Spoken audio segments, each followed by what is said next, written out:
Já passaram 2 anos e continuo com certezas, com dúvidas, com medos e alegrias, mágoas e pensamentos loucos, até porque a jornada não para. E já sabem, aqui somos todos malucos. Olá a todos, sejam bem-vindos a mais uma sessão aqui no podcast Somos Todos Malucos. Já sabem, podem acompanhar-nos aqui no YouTube para ouvir o som e ver as belas caras que por aqui passam. Ou então no Spotify, no iTunes, em todas as plataformas de áudio. Podem também fazer parte do Patreon.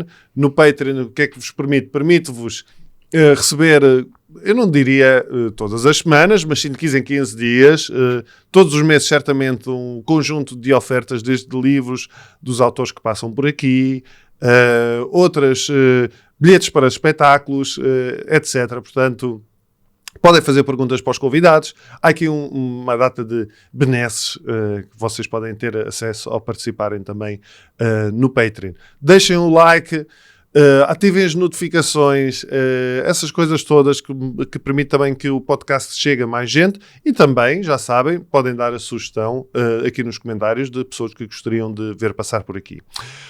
Há um tema que eu queria trazer aqui já há bastante tempo, porque também eu tenho vindo ao longo dos últimos anos a reconhecer a sua importância deste tema, através do reconhecimento de outras coisas.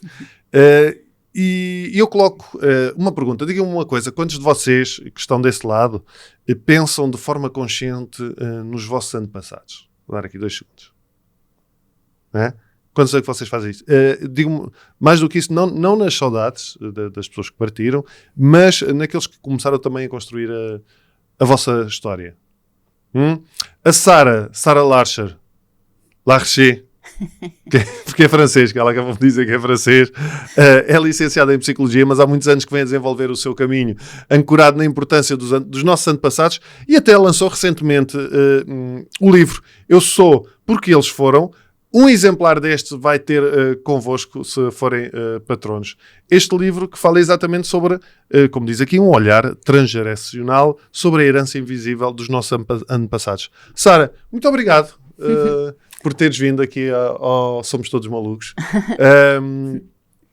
É muito engraçado porque as coisas acontecem assim, interpretem como quiserem, porque é um tema que realmente eu já tinha pensado trazer aqui, e eu andava assim, eu tinha um amigo meu que tinha pensado para trazer aqui, mas não ressoava muito bem. Sentia aqui, e eu estou a arrumar os livros, e de repente, dos livros que vou recebendo, porque nem todos vão para a minha morada, e de repente aparece-me lá o teu livro, e eu assim, olha... Como por acaso. Isto quer dizer algo, nem vou pensar 2 vezes. E entrei em contacto contigo para vir ter aqui connosco. Há 2 aspectos diferentes neste tema que até estávamos a falar há pouco, a hereditariedade e a ancestralidade. A hereditariedade na genética tem esta componente mais biológica, não é? De traços que se passam, e a ancestralidade está ligada mais aos antepassados, ao que é antigo. Mas relacionam-se os 2, certo? Certíssimo. Para já deixa-me dizer-te muito obrigada pelo convite. É um prazer estar aqui nos Somos Todos Malucos. Na verdade também me sinto um bocadinho maluca, claro, e então sinto-me mesmo no espaço certo para podermos falar. Sinto-me integrada. Que bom que é. E realmente é verdade, a ancestralidade, nós os dois e todas as pessoas, quando nascemos com um legado, nascemos com uma linhagem materna e uma linhagem paterna, e nascemos com uma mochila que nos é entregue, e não dá para dizer só quero ficar com essa mochila, com as partes boas e incríveis da minha família. Não, recebes as partes boas e incríveis e as menos boas e também as más, e assim é. E este tema da ancestralidade é um tema comum a todos os seres humanos, porque todos vimos de uma família, e por isso é que eu às vezes tiro assim o jargão, terapia transgeracional, psicogenealogia, ponho de lado e falo disto das raízes da família, da importância das raízes da família. Sim, porque me parece que hoje, não é? Parece-me que é óbvio, porque eu acho que basta, se todos nós dedicarmos um bocadinho a pensar que bastava um dos nossos tetravós não ter nascido para nós não estarmos aqui, não é? Ou pelo menos pela história ter sido completamente diferente. E eu acho que a maior parte das pessoas não pensa nisto sequer. Segue simplesmente a sua vida. não é? Sim, é verdade. E na verdade a história deles pode ter influência na nossa história. E isto não precisamos de ser terapeutas transgeracionais para saber, se calhar já tiveste essa experiência, pessoas mais velhas que nós, aquelas avós, as tias mais velhas, elas sentem este legado da família, não lhes chamam legado, não lhes chamam lealdades, mas chamam ligações, chamam pesos, chamam até karmas, sabes, Sim. aquelas maldições, as crenças enraizadas da família. Sim. Não precisas de ser terapeuta e de estudar para saber que isto te acontece. Na verdade, por exemplo, na Bíblia, que já tem os anos todos que nós sabemos que tem, há descrição de temas, aquilo que fizeram os teus avós podem-se repercutir nos netos, nas primeiras tradições xamânicas também, Sim. Ou seja, isto é algo que nós seres humanos já sabemos, que a ancestralidade influencia de algum modo, mas se calhar nas últimas décadas esquecemos um pouco, e então a grande vantagem, talvez a mais-valia da terapia transgeracional, vem só trazer um olhar e, sobretudo, arranjar ferramentas para nós podermos viver vidas mais livres com aquilo que nós, como seres humanos, já sabemos que sempre foi assim, que realmente há um legado, há histórias, estamos ligados, há histórias que se repetem. Mas a terapia, nós estamos a falar aqui, lá está, eu apresentei aqueles dois aspectos, a hereditariedade é aquilo que, digamos que é o lado mais visível, não é? Porque basicamente tem a ver muito com o que é físico, o nosso... Com o biológico, com não é? O biológico, com o ADN, não é? Portanto, há muita coisa que pode passar, que passa por aí. Mas o teu trabalho e o que nós estamos a abordar mais aqui através disso que tu estás a referir, que é a terapia transgeracional, é exatamente tudo o resto que está no meio de uma névoa. Exato. Não é que está assim. Mas o que é essa terapia especificamente? Então, só para falar isso da hereditariedade, portanto, nós temos um ADN comum ao dos nossos pais, não é? E isso já sabemos, portanto, a cor dos olhos, as feições, tudo isso. E isso é a genética, como se costuma dizer. Este tema do transgeracional inclui-se noutra área da ciência que é a epigenética.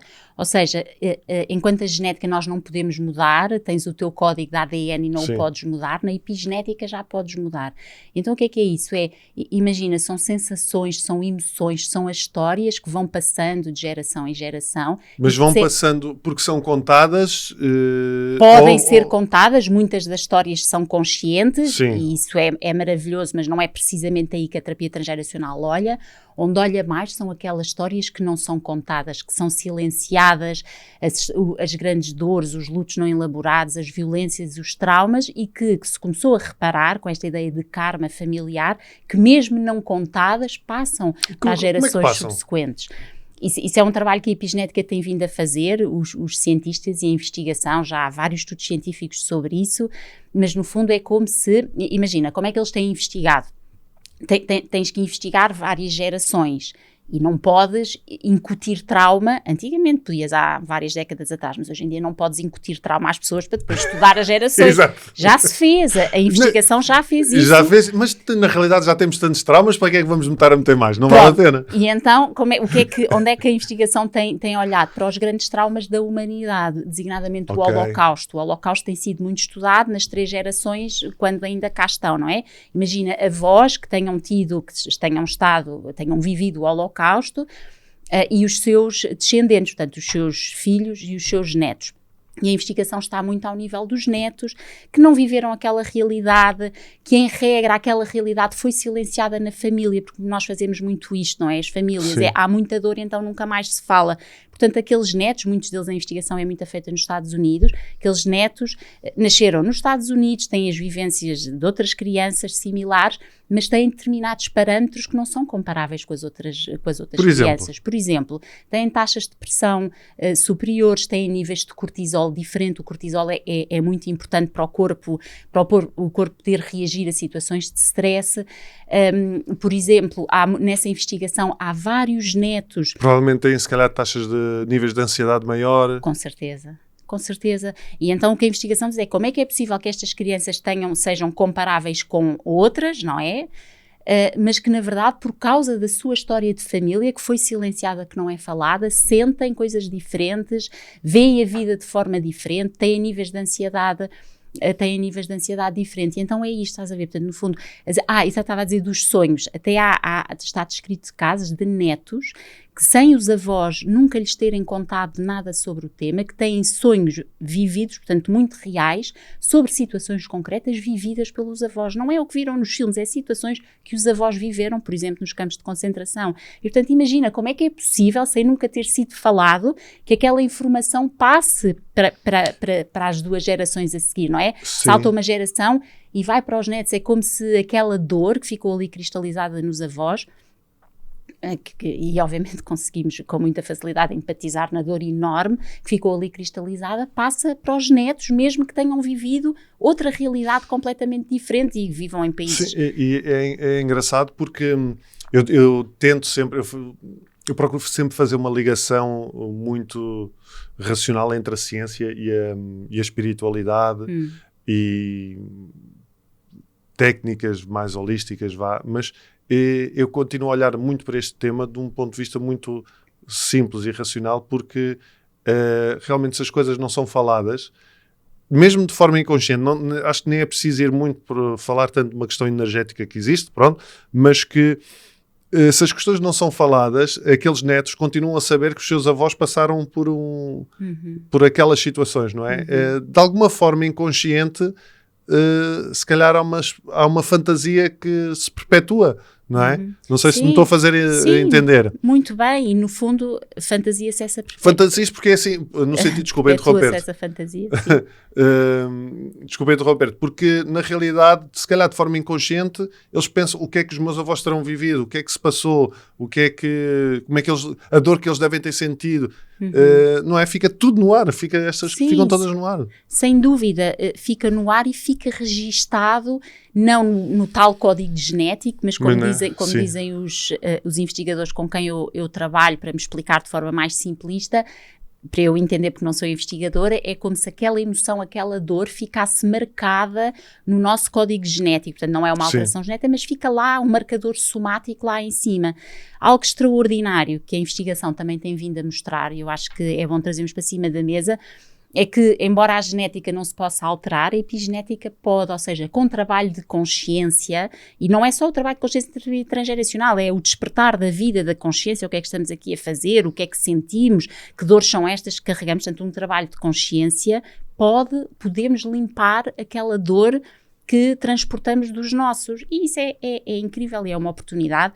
Nós os dois estamos aqui e temos esta oportunidade de falar sobre aquilo que nos pesa, mas os nossos pais não tiveram essa oportunidade, muito menos os nossos avós, então os nossos bisavós. Bom, por aí tinham mais que fazer. Tinham mais que fazer e, sobretudo, tinham que lidar com as suas dores, não é? Porque eles eram exatamente iguais a nós, se calhar, com as mesmas ansiedades e dores e medos, e não tiveram ninguém a quem contar, tiveram que guardar para eles. E nós recebemos aquilo tudo e, pelo menos agora, temos alguém com quem contar, com quem partilhar. Isso é uma bênção muito grande nossa. Nós podemos tornar a nossa vida mais leve e mais prazerosa, como com trabalho de consciência. Como é que o conhecimento sobre as nossas origens e antepassados impacta nas decisões e nas escolhas de vida cotidiana? Como é que isso tudo depois impacta na nossa vida? Imagina. Desculpa, imagina, o facto de eu não conhecer, há um segredo na minha família que eu desconheço. Como é que isso impacta na minha vida? Também depende do segredo, não é? Claro.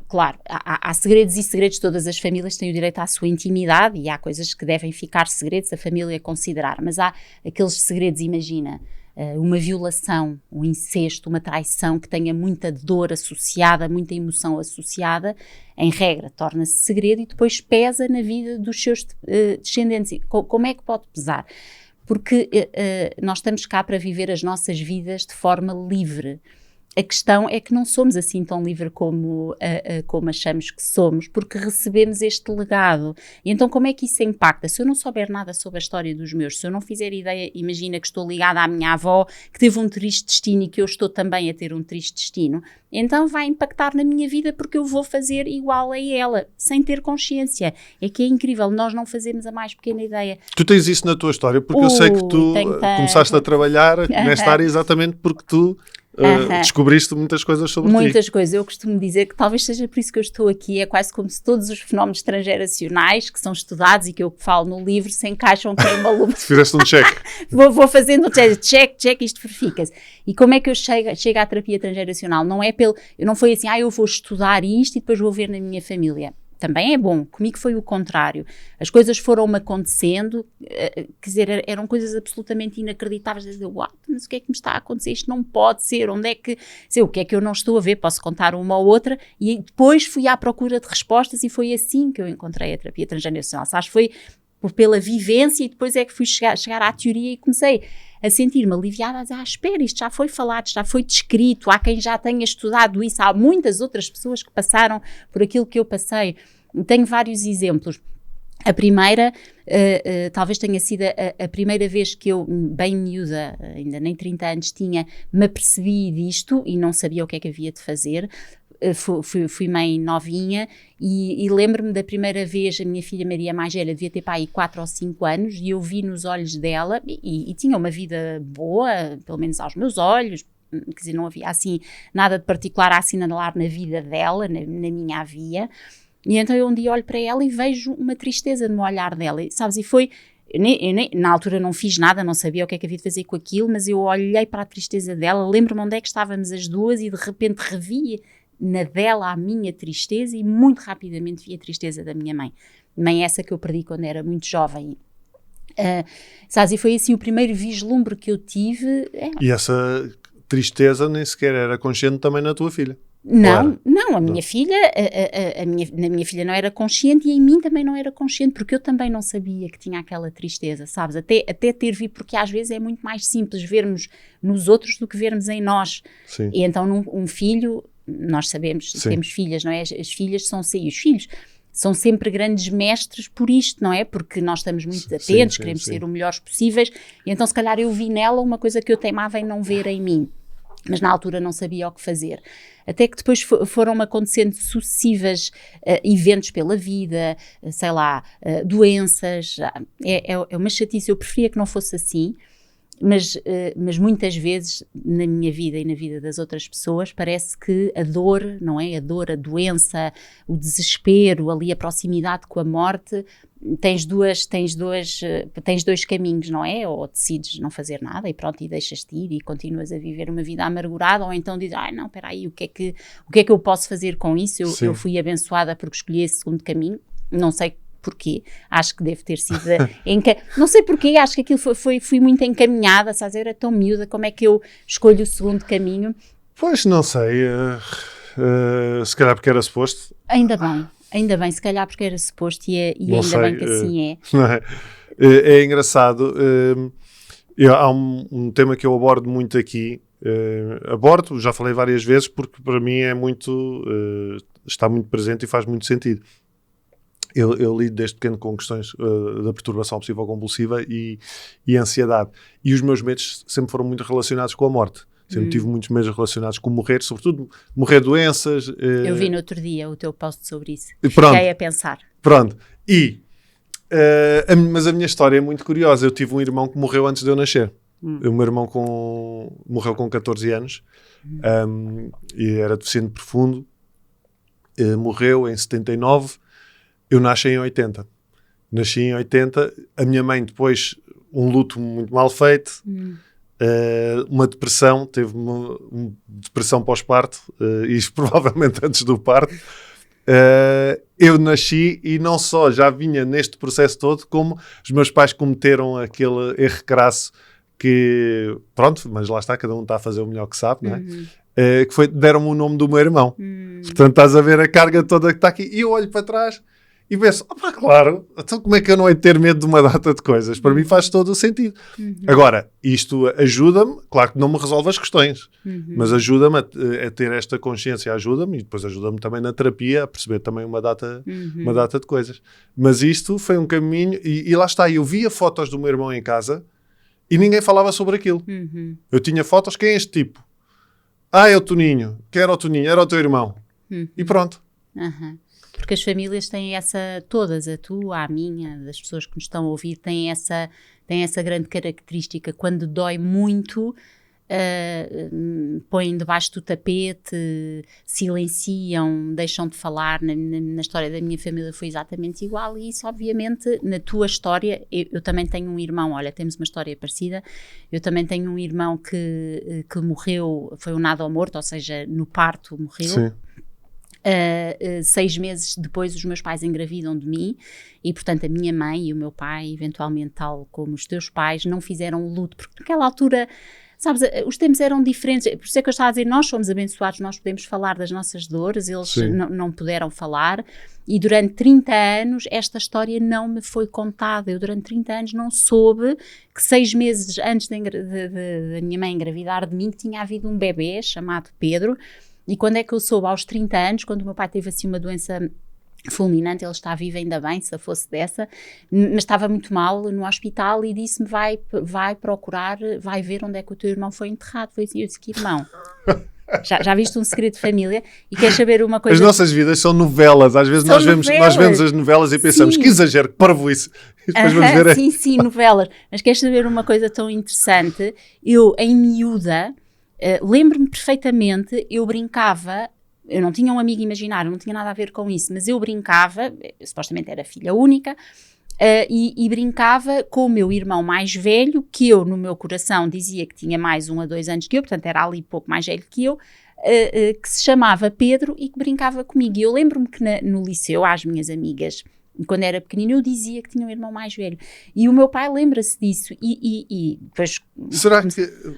Olá, porque é isto, sabes? As crianças captam a informação. Era segredo, mas de alguma forma eu captei, a dor estava lá e então eu brincava. E podes ter captado de várias formas. Lá estou eu a pensar. Podes ter captado dessa forma mais de algo que fica no ar e que não é falado. Ou eventualmente, às vezes os pais acham que os miúdos não estão a ouvir. Claro, e estão a ouvir, sim. Portanto, mas não foi algo consciente, mas não é consciente, exatamente. Ninguém me contou, mas eu brinquei. E esse irmão, a ti não devemos comparar dores, não é? Mas quer dizer, a minha história é pior. Nem mais, um filho que morre aos 14, nessas circunstâncias, a dor é imensíssima. Ainda por cima, eu tive a sorte de ser rapariga, sempre muda um pouco. Tu és rapaz, não é? Ficas com o mesmo nome. Há aqui o mesmo nome e depois há aqui outra história que o meu psicólogo, acho que foi o meu psicólogo que chamou a atenção a isto e eu nem sequer tinha pensado, que é a própria pressão que a minha mãe e o meu pai devem ter sentido de esperar que não me acontecesse o mesmo que aconteceu ao meu irmão. Claro. Porque o meu irmão teoricamente nasceu bem e depois teve um problema qualquer e ficou assim. Portanto, o claro. Sendo de proteção, não, medo. Não fazer, não podes fazer isto, não pode, e se lhe acontece alguma coisa. Claro, e o medo, na verdade, também somos parecidos nos medos, porque eu também sempre tive imensos medos, não particularmente da morte, mas de outras coisas também, muitos medos, e na família diziam que eu era a medrica, és uma medrica, e eu ficava triste, porque ninguém gosta de ser medricas, não é? É assim um bocado pejorativo, medricas, até que depois me contaram esta história do meu irmão, e tal como tu, não é? Portanto, quando a nossa mãe nos tem na barriga, obviamente tem uma série de pavor. A tua e a minha, não é? Sim. Tem pavor que corra mal, que fiquemos doentes, que possamos morrer. E esses medos passam para quem? Para nós, como é evidente. E, portanto, é como tu dizes, já não... Eu, não é? Agora já sei isso, então deixei de ter medos. Não. Obviamente eles continuam cá, só que eu sei lidar com eles. Pois como é que se resolve? Como é que se resolve depois isto tudo? Ou como é que se vai resolvendo? Isso é uma ótima pergunta. Boa, gostei dessa, que era o que eu ia dizer, que eu utilizo sempre, que é o gerúndio. Nada se resolve, tudo se vai resolvendo. Eu acho que essa... Com trabalho de consciência, com trabalho interior, se lhe quiser chamar, porque eu também sou uma pessoa espiritual, com trabalho espiritual, abrir outras dimensões, percebermos que nós somos imensas dimensões, não somos só, os dois não nascemos naquela data e a nossa única dimensão é desde o momento que nascemos até hoje. E que, pronto, nascemos... E eu fazia uma piada que era que as famílias nos anos 70 e 80, nos anos 80, porque eu nasci nos anos 80, eram uma espécie, primeiro é tudo famílias disfuncionais, ainda hoje existem, mas nessa altura acho que eram muito mais. Mas era uma espécie de hostel, porque era uma data de pessoas a viver na mesma casa, a partilhar uma casa de banho e parecia que ninguém falava a mesma língua. Não é? E eu acho que há muitas pessoas que têm essa consciência, que é isso que tu estavas a dizer, acham que, pronto, eu nasci e vou morrer e a minha vida é isto e por acaso estou aqui com estas pessoas. Mas pronto. não. Mas não, aquilo que a minha mãe viveu quando estava grávida de mim é muito importante, a forma como os meus pais, falando de mim, se relacionavam quando me planearam ter é extraordinariamente importante. A vida do meu pai e da minha mãe, o que eles quiseram ser, não é o pai e a mãe, é a vida do homem e da mulher, é porque nós às vezes sabes, é o pai e a mãe, a avó e o avô, não, e a mulher e o homem por trás daquelas figuras da família. Essas são extraordinariamente importantes. Que sonhos deixaram por viver, que sonhos viveram, que desejos tinham, amavam, se não havia amor, não havia amor, sabes? Isso tudo é fundamental para podermos entender melhor a nossa vida. E acho que há aqui uma questão que é importante, que eu aprendi quando fiz algo que se chama constelações familiares, que tu fazes, não é? Sim. Isso é outra conversa completamente, mas podemos até, também quem sabe no futuro, sim, mas aí já entramos num registro muito energético, não é? Porque tem muito a ver com, há muita coisa que acontece ali. Ainda bem. Sim, mas que é estranho, é estranho. Mas algo que me fez muito sentido quando eu fiz e que me disseram, que é a importância de nós reconhecermos todos os elementos da nossa família. E eu acho, não sei se isto é uma falsa ideia ou não, mas eu penso que não, que grande parte de nós ainda tende a excluir familiares, ou que não gosta, ou só incluir aqueles que são bons, ou que são de uma parte boa da família, e não falo com aquele, ou não falo com o outro. E às vezes a questão é, ok, pode não falar por várias questões, mas reconhecer que aquela pessoa, independentemente disso, faz parte da família e que ela tem um lugar na família. Este não reconhecimento de pessoas na nossa família, até que ponto é que isto nos faz mal? Olha, pode ser uma pista para explorarmos, não é? Porque é que estamos a excluir aquela pessoa, aquela parte da família em prol da outra, não é? O que é que haverá ali? Porque, em regra, todas essas dinâmicas invisíveis e ocultas têm um sentido. Algo aconteceu lá atrás para aquilo estar agora a ser feito daquela maneira. Sei lá, imagina, e até pode não ser consciente. Lembro-me agora de pessoas que às vezes me dizem, eu não consigo utilizar o apelido, por exemplo, da minha mãe. Eu adoro a minha mãe, mas eu não consigo utilizar aquele apelido, incomoda-me, eu não entendo porquê. Isto é uma pista. Então porquê que o apelido incomoda? Sabes? Porque se calhar houve alguém mais atrás, se calhar houve daquele lado da família que fez alguma coisa. Sim, ou se calhar, imagina, se calhar houve, agora até me estou a arrepiar, se calhar aquele nome vem de uma relação extraconjugal, que na altura até ficava registada filho bastardo ou filho de pai incógnito no cartão no bilhete de identidade, e portanto gera vergonha, e se calhar aquela vergonha ainda está hoje em dia associada ao apelido, ou muitas outras coisas. Acho que o truque é, a família é um todo, é um sistema, e do sistema fazem parte todas as pessoas. Só que em regra da família, em termos ideais, deveria reinar o amor, não é? Pois. Só que isso não acontece, porque há zangas, porque somos humanos, e quando há muitos seres humanos também há muitas outras coisas, há zangas, há guerras, há raivas, há traições, há sentidos de injustiça, e as pessoas, portanto, onde deveria haver amor, vai ser substituído por outras emoções contrárias ao amor. E portanto a oportunidade é para vermos, ok, se nós somos descendentes e começamos a perceber que aqui há uns pontos de tensão, vamos espreitar, vamos ver, mas nunca com curiosidade, deixa cá só por curiosidade, vou ver, mas num sentido de sanar ou de sarar. O meu nome sarar, gosto muito, de sarar aquilo que me pesa a mim. Sabes, a ideia não é sermos curiosos e ver, não, eu sinto determinadas coisas na minha vida, até posso intuir que tem a ver com isto, imagina, com exclusões.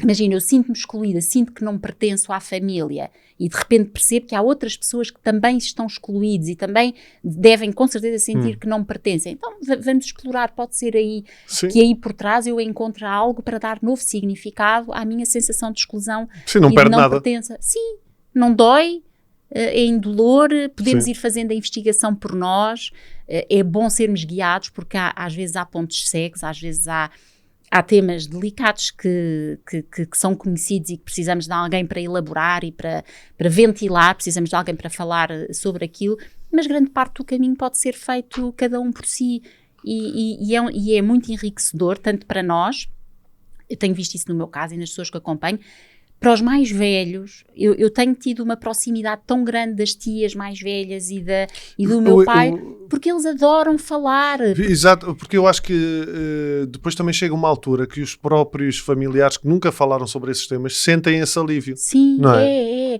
E gostam, sabes? Agora dou por mim, é sempre preciso termos em conta o tempo dos outros, sobretudo dos mais velhos, mas o que é que eu tenho reparado, e as pessoas também me dizem isso, é que eles até podem, sei lá, há uns anos podiam ficar meio desconfortáveis e agora já gostam e ficam a pensar de coisas, olha, sabes uma coisa, lembrei-me, sabem que eu gosto de saber e aponto no meu livrinho, porque, para não nos esquecermos.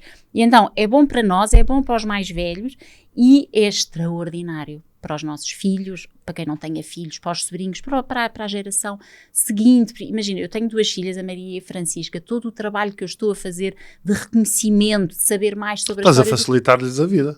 E conto-lhes, eu conto-lhes a história, sabes? Eu quando comecei este trabalho, eu sabia, imagina, o meu avô materno, que morreu com 34 anos, eu do meu avô sabia, quando comecei a investigar, chamava-se Mariano, era juiz e morreu com 34 anos. O pai da minha mãe, pobre, não é? Eu só sabia isto. Então, e o resto da história da vida do meu avô? Não era para saber. Então, eu a recuperar isso, passo para as minhas filhas e de repente elas também já sabem mais sobre o bisavô. E as pessoas, pode haver quem esteja a ouvir isto e a pensar de uma forma muito simplista, dizer assim, mas o que é que interessa eu saber mais sobre o meu avô? Eu também só sei que o meu avô era pedreiro. O que interessa, eu acho que, pelo menos a mim, o que faz sentido é, quando eu sei, por exemplo, eu vou-te dizer que o meu avô materno morreu com 40 anos. Mas o meu avô esteve quase para não ter nascido sequer. O meu avô foi batizado na hora da morte. Porque ele tinha problemas de coração e por isso é que morreu depois também com 40 anos. E tu teres esta consciência, caraças, eu tive quase para não existir.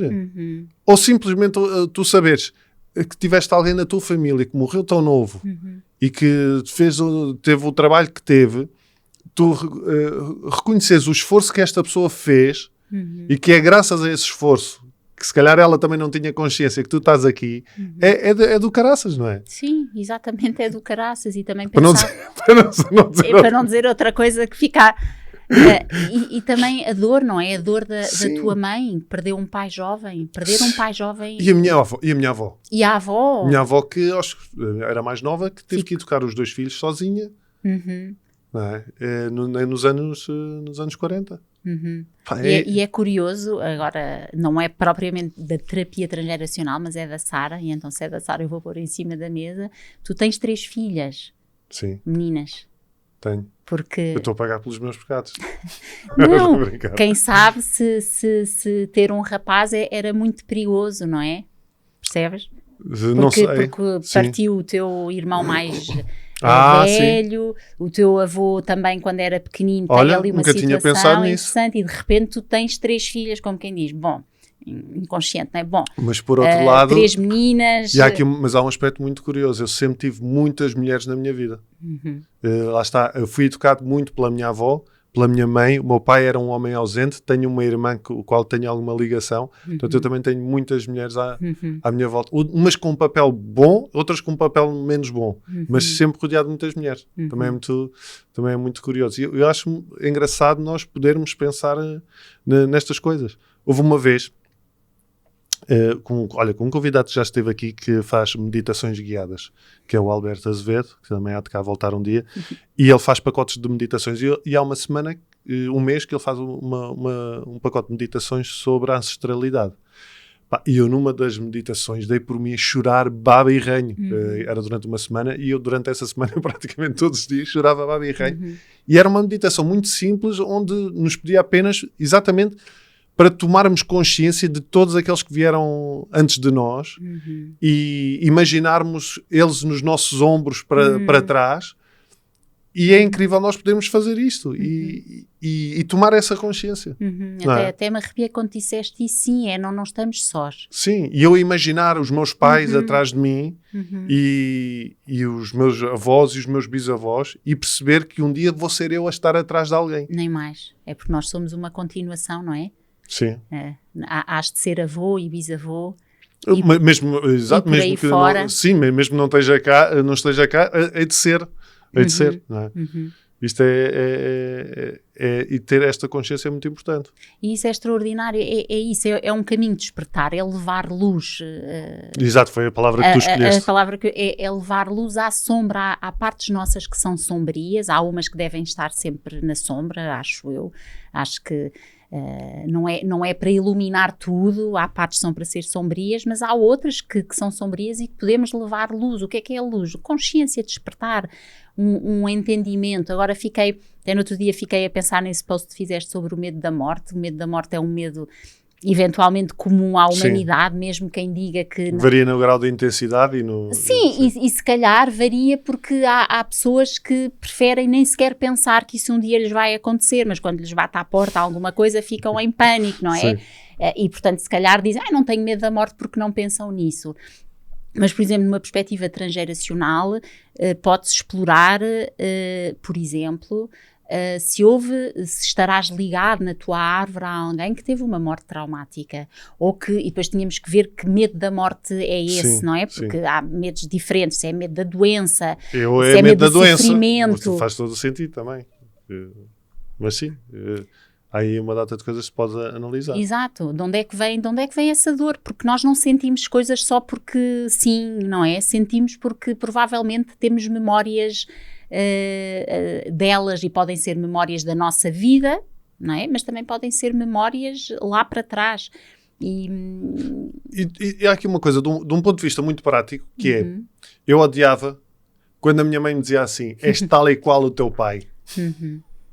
Porque a minha mãe nunca dizia isto para o bem, só dizia isto para o mal.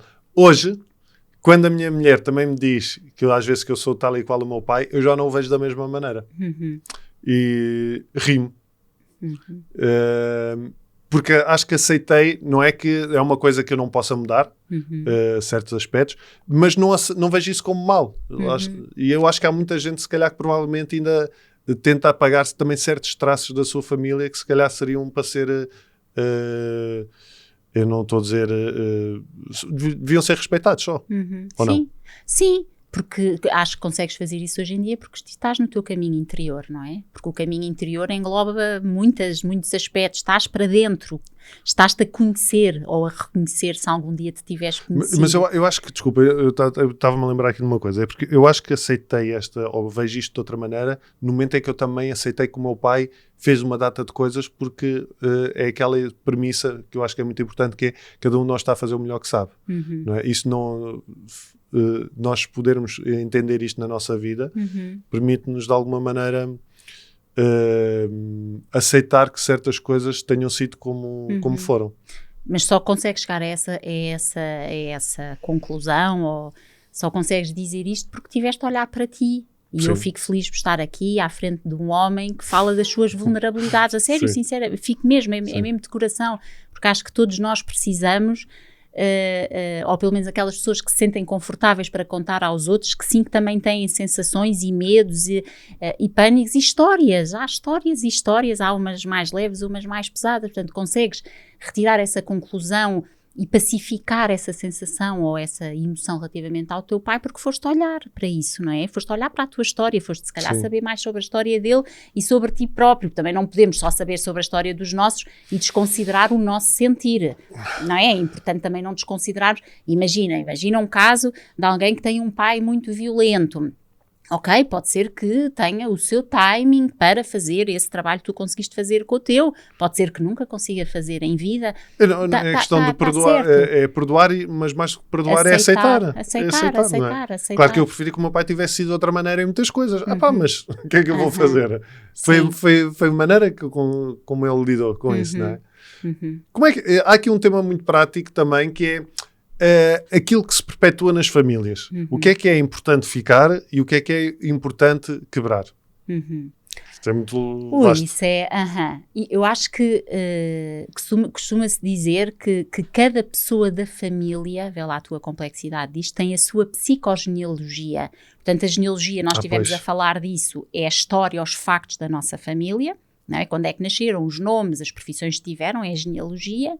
E à genealogia acrescentamos a psicogenealogia, o que é que cada pessoa sentiu de um evento. Não é? Imagina, uma morte prematura, O que é que cada pessoa sentiu daquela morte prematura? Depois varia. E então cada pessoa tem a sua psicogenealogia e é extraordinário. 2 irmãs podem sentir sobre a família coisas completamente diferentes.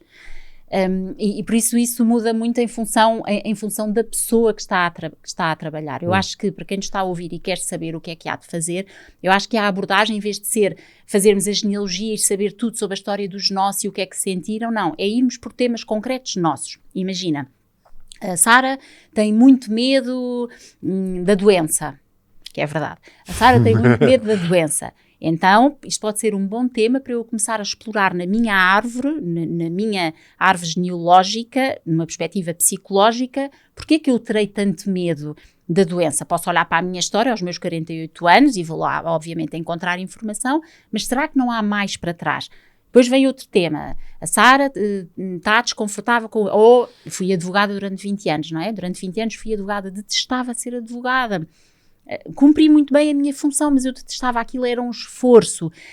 Então, posso ir espreitar, mas porquê que eu estou numa profissão que é um esforço? Porquê que eu vou todos os dias trabalhar com uma mochila? O teu pai era advogado? O meu pai, por acaso, era licenciado em Direito, mas quase todas as pessoas da minha família, sobretudo homens, porque na altura eram os homens que se licenciavam mais do que as mulheres, é tudo muito ligado ao direito. Isso também foi uma exploração que eu fui fazer. Os meus primos direitos são todos, e primas também, somos todos licenciados em direitos, advogados e juízes. Vocês já podiam abrir um gabinete. Não, eu estou fora.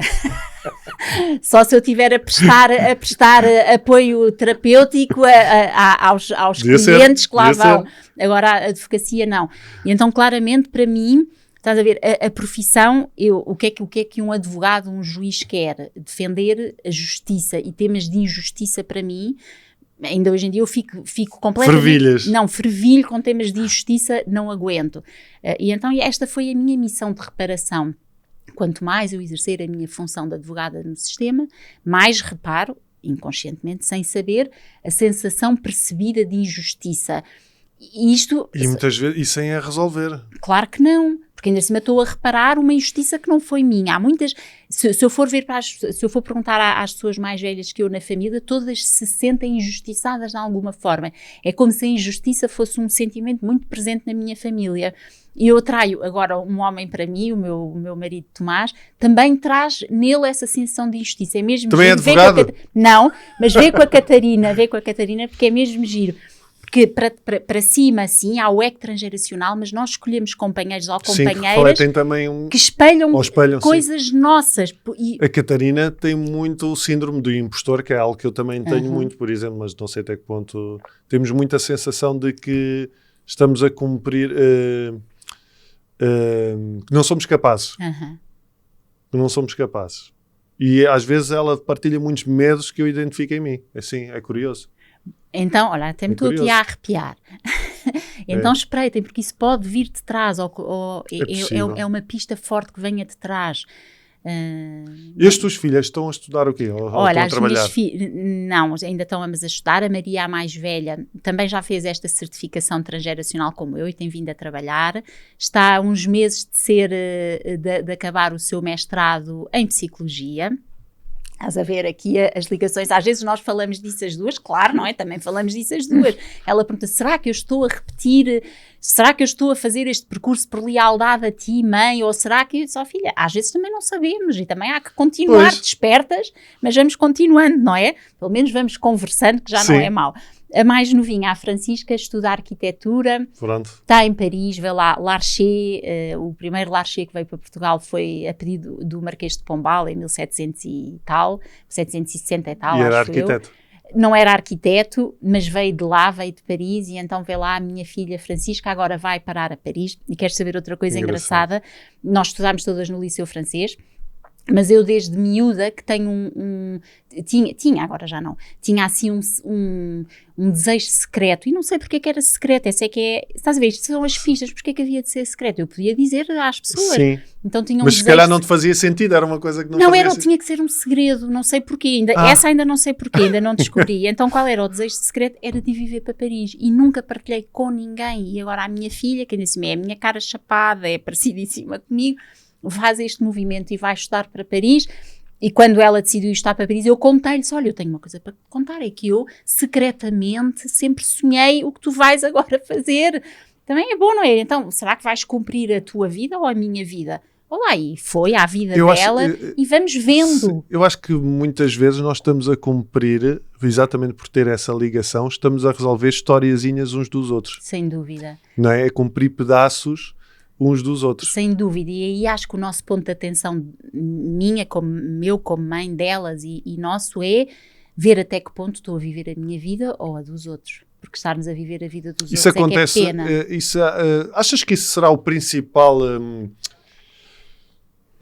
problema das famílias? É ainda muito o perpetuar dessa história das famílias dos médicos é tudo médico, as famílias dos arquitetos é tudo arquiteto, e perceber aí até que ponto é quem é que está a ser médico porque sim, porque gosta, ou porque o pai foi e a mãe foi, e porque isso é sem dúvida. Há uma imposição. Sim, se calhar porque isso foi uma projeção. Ou essa pressão, não é? Sim, ou uma projeção, não é? Se calhar quando eu nasci, eu já estava projetado que eu seria, projetado na cabeça dos meus pais, ou pelo menos do meu pai, a minha mãe não sei, partiu quando eu era muito nova, não tenho essa sensibilidade, mas do meu pai que eu pudesse ir para direito, não é? Direito, um curso bom, tal, com uma família, estás a ver? Isso é uma projeção que nos é entregue naquela tal mochila. Mas isso é muito difícil quebrar isso, porque se eu calhar... quebrei. Sim, mas isso quebraste... eu consegui... Não, aos 40, pois sim, 20 anos de sofrimento. É isso que eu estou a dizer. Sim, é verdade. Porque imagina, tu que quando estavas a estudar, tu tinhas a consciência que querias ir para direito ou simplesmente foste? Olha, eu com 16 anos avancei assim a medo para o meu pai, queria ir para a psicologia, vê lá. Pois, já isso é uma pista. Avancei assim muito a medo. E ele, pronto, como um pai daquela altura, né? Não, direito é muito mais, é um curso mais estruturante e isto e aquilo, e não tenho dúvida que foi um ótimo curso, mas não tinha a ver com a Sara. A Sara teve que se perder naqueles 20 anos, mas na verdade encontrei muitas outras coisas, não é?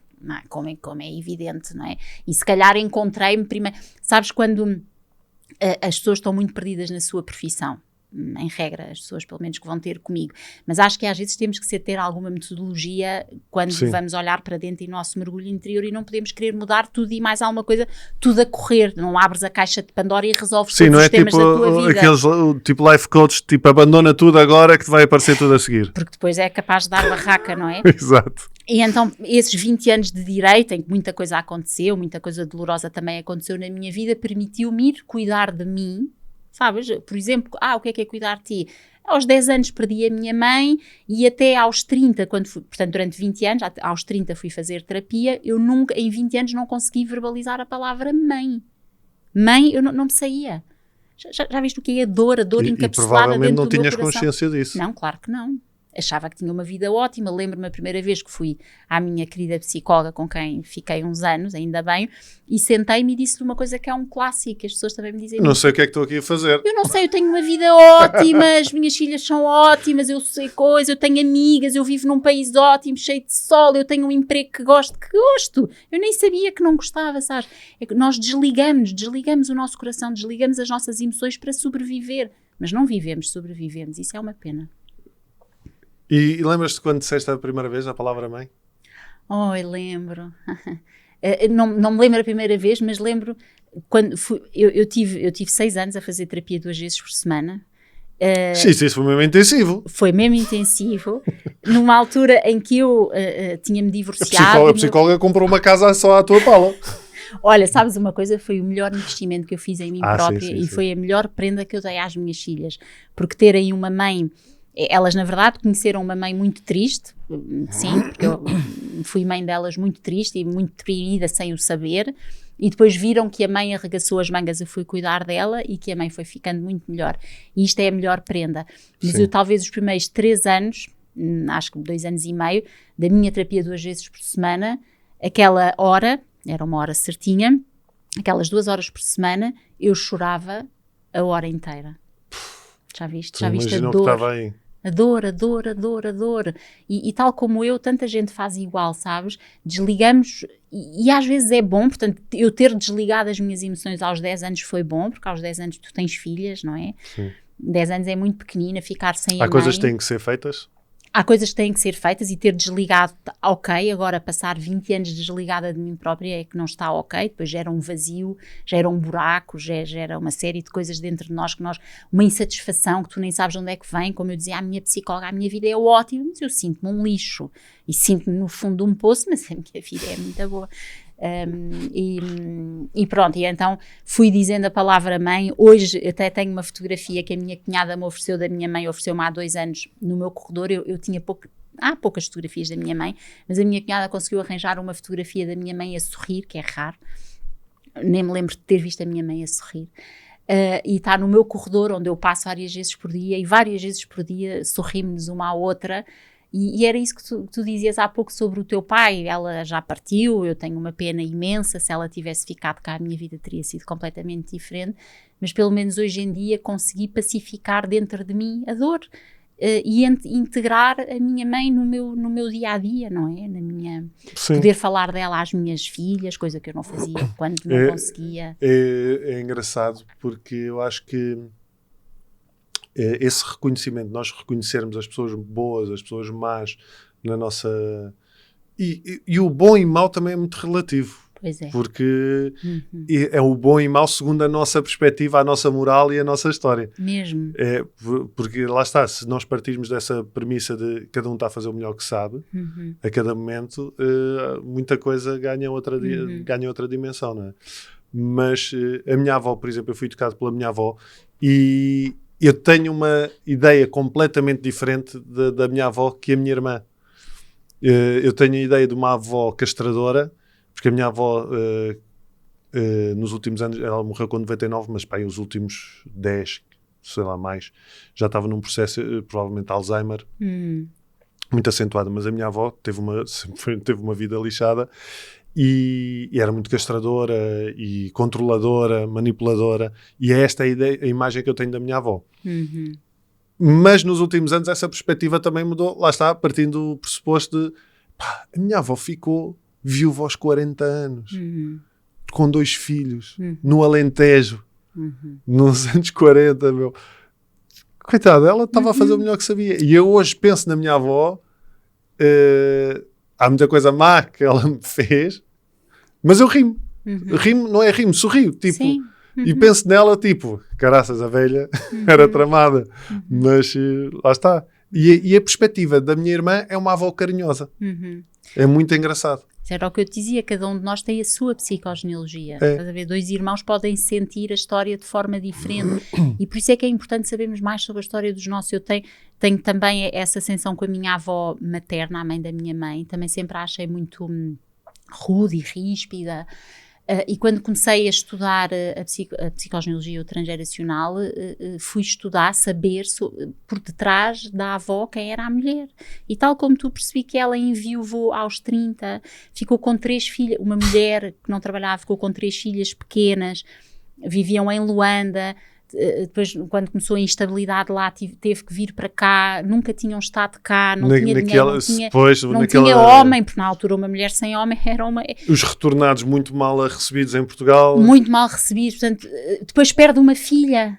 Já viste? Eu nunca tinha pensado nessa perspectiva. Eu nunca tinha pensado, minha avó é ríspida, é má, isto é autoritária. Não, perde o marido nova, tem que trabalhar para cuidar das 3 filhas e endireitá-las na vida, não é? Pronto, como se dizia antigamente. Depois perde uma filha. E isso foi exatamente o teu movimento, tem sido o meu. Eu hoje em dia olho para esta avó com outro olhar. E só me foi possível porque eu fui ver por trás da avó quem era a mulher. Porque ela era uma mulher de carne e osso como a Sara, com as minhas coisas, que foi pouca afortunada porque viveu numa geração em que não pode fazer isto que nós estamos aqui os 2 a fazer. Sim. Não podiam, tinham que calar, não é? Limpa as lágrimas e segue em frente. Eu sou de uma família de mulheres destemidas e fortes, sabes? A ideia das mulheres fortes, guerreiras. Eu sinto-me uma mulher forte e guerreira, mas eu choro. Eu tenho as minhas vulnerabilidades. Mas se calhar és a primeira mulher da tua família a chorar, ou não? E sou. Aliás, é giro, mas na verdade eu acho que já nasci diferente, porque para além do medricas que me chamavam, também me chamavam de chorona, que era uma coisa que as incomodava. Incomodava-te a ti? A mim não, incomodava as mulheres da família. Filha, não chores! como se chorar fosse um sítio que era para fracas. E eu sentia muito fraca. Eu devo ser uma pessoa muito fraca, uma menina muito fraca a chorar. Deve ser o primeiro da minha família, o meu núcleo, portanto eu e os meus irmãos, a dizer aos meus pais que os amava. E apesar de eu dizer isto ao meu pai, não ser um sentimento totalmente... Era real, mas não era se calhar como sentia em relação à minha mãe, mas achava que era importante dizer isso. E eu devo ter sido dos meus irmãos o primeiro. Até mesmo a minha relação, por exemplo, com a minha irmã já é uma relação mais emotiva, eu consigo lhe dizer e ela diz-me a mim, meu irmão não. Lá está a ficar muito essa ideia. Não se fala, não se mostra, não se sente. Sim. Porque, E então com os homens, isto é a minha história das mulheres fortes, mas com os homens não chora. Eu tinha uma piada que fazia porque aconteceu exatamente assim. O meu pai era um homem, lá está, não chora, não sente, claro. Tudo. E uma vez eu vou ter com o meu pai no Alentejo e fiz isto de propósito. Íamos embora, eu e a Catarina. Fomos lá visitar de surpresa, ele fez uma festa à maneira dele. E quando lhe dei o abraço, desse que nem um carapau, não é? Braços para baixo, assim. Eu dei-lhe um abraço e olhei-lhe nos olhos e disse assim, pai, gosto muito de ti. E o meu pai olhou para mim e disse assim, filho, há muita gente que gosta de mim. Foi o que conseguiu, não é? Mas foi o que eu pensei, pá, eu desate-me a rir e pensei, ele não consegue fazer de outra maneira, pá. E se calhar há uns anos atrás eu olhava para isto à espera de outra resposta, não é? E ficava, é sempre a mesma coisa. E eu acho que há esta revolta que muitos de nós ainda têm em relação aos pais e outros elementos da família, não é? De fazermos as coisas à espera de alguém em troca. Pois, e na verdade não é o António e a Sara grande crescidos que estão à espera de alguém em troca, são as nossas partes pequeninas, não é? As nossas partes pequeninas. E então a questão é que nós agora que somos adultos já podemos tomar conta, eu já posso tomar conta da minha Sara pequena, às vezes vem para cima da mesa e às vezes vem para cima da mesa a correr e eu nem dou por isso, mas eu que sou adulta já posso cuidar dessa parte, não preciso nem da mãe nem do pai para cuidar da Sara pequena. Mas isso só é possível, e tu igual, não é? Mas isso só é possível quando nos começamos a conhecer melhor, não é? E quando começamos a notar nisto que vai acontecendo e que provavelmente, se calhar eu espero partir com muita idade deste mundo, cheia de saúde e com muita idade, mas se calhar com 90 anos ainda já sou bisavó e a Sara pequenina salta para cima ali da mesa e eu vou ter que ligar com a Sara pequena e não tem mal nenhum, faz parte da vida, mas porque são essas nossas partes pequeninas, magoadas, não é? Nós é que desejamos esse abraço do pai e da mãe, não é? Sim, já com não é o adulto, não é o adulto está ok, já tem os seus, mas nós, a nossa parte pequenina que ficou ali cristalizada precisa, e é importante saber que nós já podemos cuidar dessa parte, está nas nossas mãos. Exato, e exatamente isso que tu estavas a dizer, está nas nossas mãos. Como é que quem está a ouvir que começa a identificar, se calhar através da conversa, a perceber que se calhar tem coisas para resolver, como é que, vou dividir isto em duas partes. Primeiro, como é que ela pode então começar a resolver as suas questões, e segundo, como é que ela pode ir já resolvendo para a frente, ou seja, na sua própria relação com filhos, com o marido, com mulher, com companheira, etc. Essa é uma excelente pergunta, é uma pergunta que eu também me faço muitas vezes e que me fazem muitas vezes. Não há um protocolo, ou pelo menos eu não sinto que haja um protocolo médio. Tens uma amiga ali, tomas amoxicilina de 8 em 8, aqui não há. Depende muito da pessoa, depende muito da história. Mas o que eu sinto e isso sinceramente para mim é uma verdade, pode ser que daqui a uns tempos eu diga que não é, mas eu sinto que a única maneira de chegarmos a nós é com o caminho interior. Agora, para mim, no caminho interior, eu meto muitas maneiras de chegarmos ao caminho interior, e o meu caminho interior pode ser diferente do teu caminho interior e da pessoa que nos está a ouvir. Agora, as pessoas também, eu percebo, não é? Às vezes digo isto, está bem, mas eu imagino alguém que está completamente perdida ali debaixo no poço, não vê a luz e precisa de uma orientação. Às vezes precisamos de uma orientação, porque as orientações nem sempre são boas, porque depende da pessoa, mas às vezes precisamos de uma orientação. De alguma coisa, precisa de alguma coisa, não é? A pessoa não faz ideia.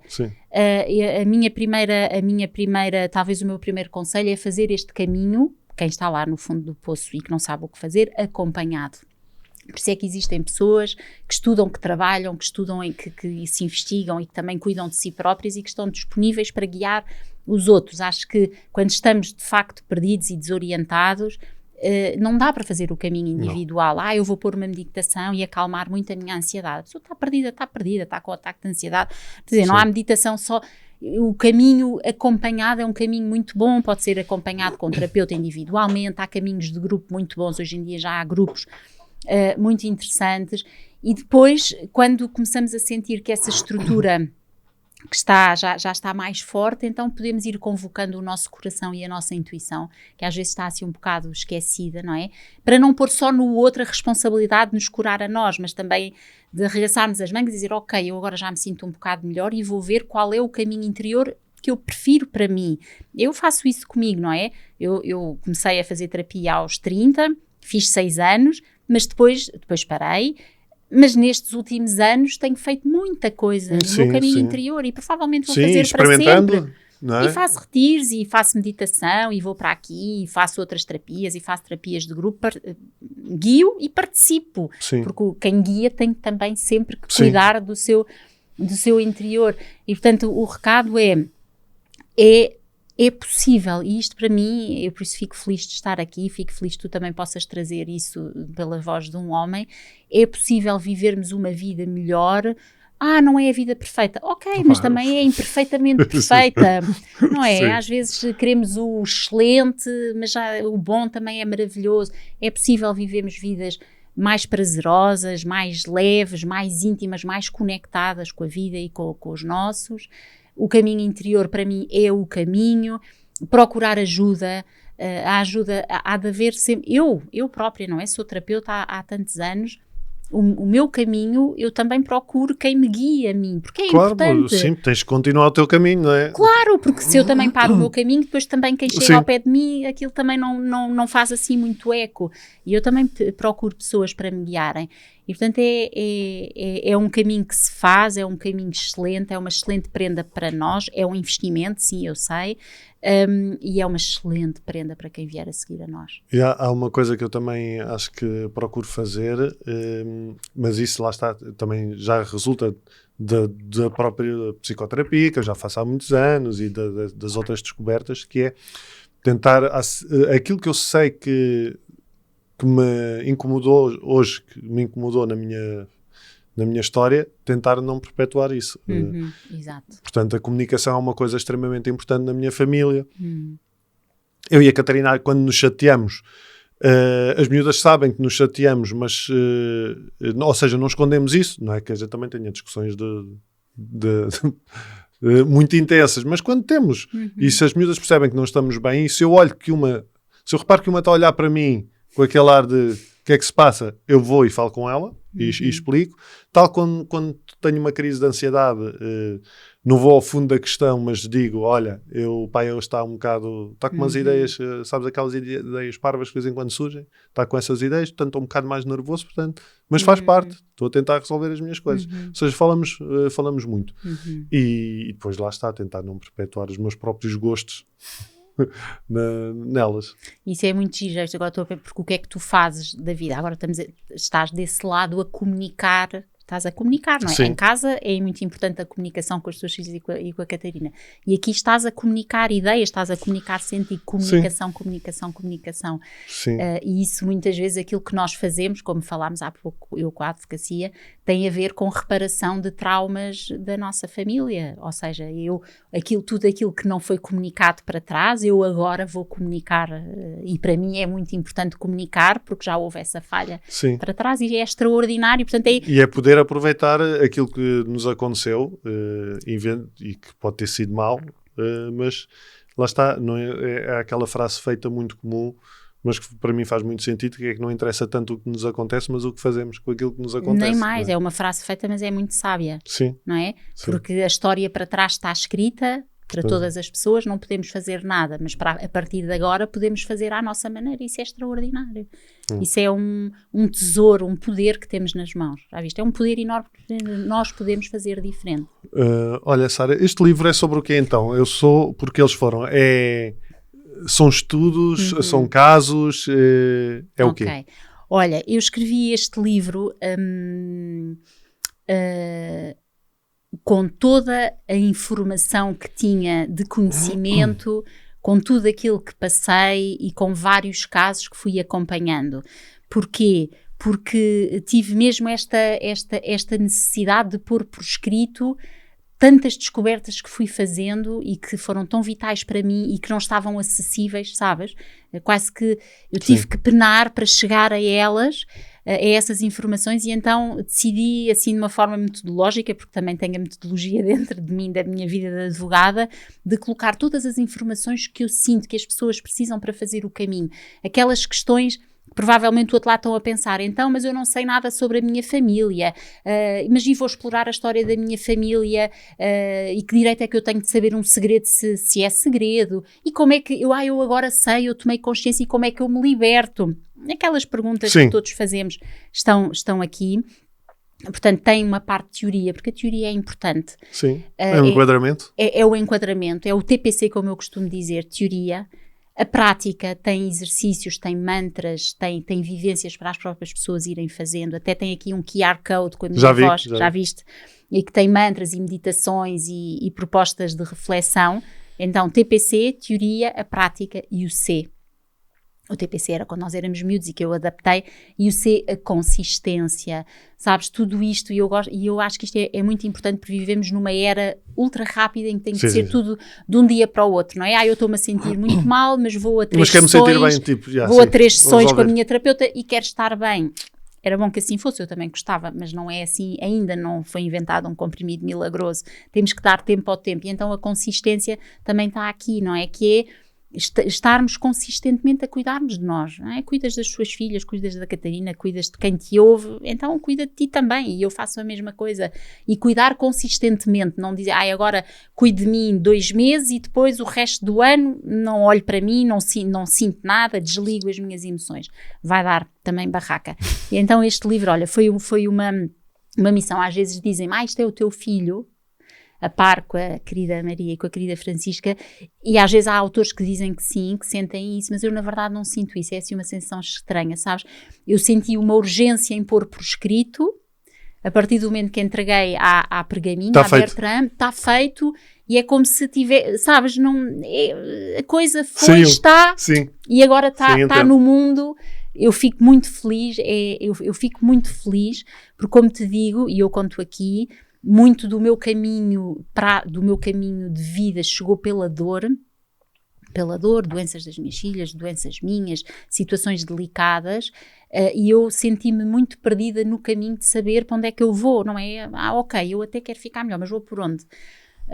Como eu dizia, quando eu estava lá em baixo, no fundo do poço, também não sabia bem o que é que havia de fazer, e então eu aqui, a minha ideia é poder guiar, acompanhar. Há algo muito importante que eu também escrevo sobre isso, que guru és tu, guru de mim própria sou eu, e as pessoas são gurus de si próprias, que é para não externalizarmos nos outros a nossa vida, nós sabemos... E não projetar nos outros. E não projetarmos nos outros, nós podemos e devemos lançar mão de tudo aquilo que sabemos para cuidarmos de nós próprios, e portanto quando eu digo guiar é só no sentido de eu já fui fazendo este caminho, então pus por escrito o caminho. Pode ser que daqui a uns tempos me apeteça publicar outro livro e seja mais, sabes, seja um acrescente, a vida vai sendo atualizada à medida que a vamos vivendo, nada é muito estanque, não é? Nada é dentro da caixa. E então, olha, foi com muito amor e com um grande sentido de missão que escrevi, está escrito, fico feliz por me permitires vir aqui dar mais sobre, dar voz a estes temas, do bem-estar, na verdade. Eu acho que faz todo o sentido, não é? E até pela forma, lá está, como eu te disse no início da conversa, como surgiu. E acho que nós chamamos-lhe sincronicidade e não chamamos em acaso, não é? Há coisas que são o que são. Exato, e são o que são. Foi útil, não foi? Eu acho que foi útil. Portanto, está resolvido. Não precisamos também de estar a acrescentar muito mais. Mesmo. Olha, Sara, muito obrigado por teres vindo ao podcast. Gostei muito, foi uma bela conversa. Quem sabe se não poderás vir até noutra altura para abordar mais esta questão das constelações, que é algo que também já me falaram muitas vezes aqui no podcast. e eu já tive essa experiência. Quanto a vocês que estão desse lado, têm então o livro Eu Sou Porque Eles Foram, da Sara. Se forem patronos, poderão ter a sorte de um desses livros. Eu vou-te pedir para autografares esse livro. Consegues? Claro que sim, consigo. Um livro autografado da Sara para um de vocês. Continuem a acompanhar o podcast. Espero que esta conversa tenha feito sentido para vocês. No YouTube, venham aos comentários, porque sabem que eu apareço sempre lá nos comentários também para falar convosco. E contem-me os segredos da vossa família. Não, estou a brincar, não contem, deixem estar. Resolvam-nos. É melhor, resolvam-nos. Obrigado e até para a semana.